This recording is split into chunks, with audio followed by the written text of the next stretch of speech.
The more powerful identity is the one you have with yourself. The way you've defined yourself really controls you.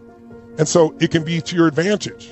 Lance Armstrong has, he had an experience. Think about this. He was one of the greatest, most recognized athletes in the world, did things no athlete had done as a cyclist in history, brought great fame to America.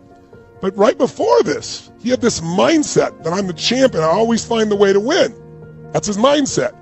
Problem with that is he'd do anything to win, including break the rules around doping. And so now that's harmed his identity, career, life, and direction. But it sure served him when he got cancer.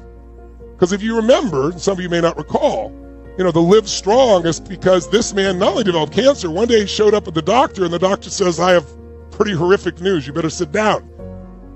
He said, you have cancer in your lungs, little like golf ball size. You have it in your brain and you have it in your testicles.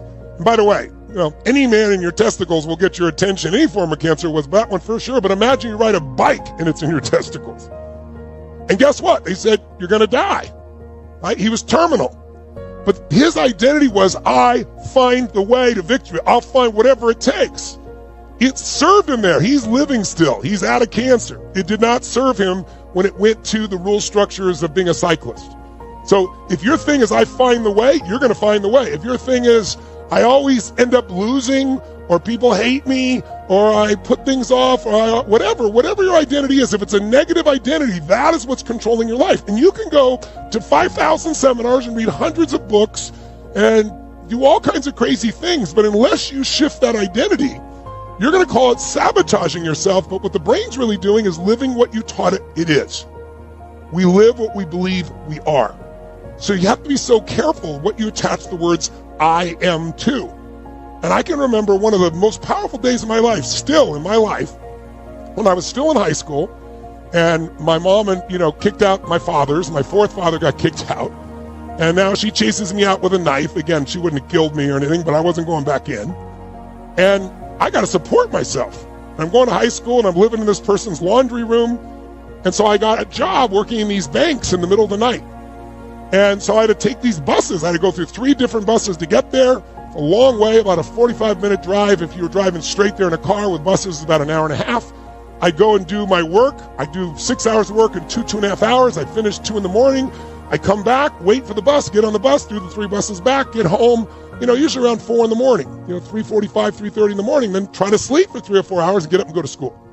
And I tell you this because one of the most powerful days of my life was I finished doing all the banks, worked like crazy, and then I came outside, it's 2 in the morning, I'm waiting for the bus, and I'll never forget. I'm looking at my watch, no bus, 2:10, no bus, 2:30 a.m., no bus. I don't have a car, I don't want to get home, I got to get home. Where are the buses?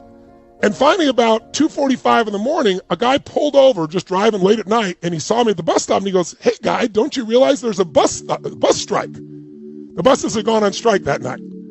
So I have no way to get home. So true story, guess what I did? I was so pissed off and angry about, remember we talked yesterday about breakthroughs and what made it possible? How many of you, what made the breakthrough possible is you finally got enough pain where your brain went, no more, I'm changing this freaking thing now. How many of you that's what did it? Raise your hand if that was the trigger. Say aye. Say aye.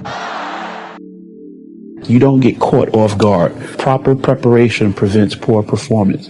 It's your responsibility to plan, to prepare. This is your dream. As Kurt Vonnegut, one of the greatest authors in modern times, said, when I write, I feel like an armless, legless man with a crayon in his mouth. But he still did it. And that's the kind of thing that you're going to hear from the greats. You're not going to hear that it was easy. You're not going to hear that they felt suave and cool. Even the greatest of all time have that awkwardness and that clumsiness. They're never quite as good as they want to be. But what I want you to understand is even though Kurt Vonnegut said those words, he wrote tons of books that changed people's lives, that changed the landscape of literature, because despite the fact that he felt awkward and clumsy, he kept doing it and forcing himself to move forward, to take one step after another, even when the process was not exactly rewarding. He believed in something. He knew that what he was trying to do would ultimately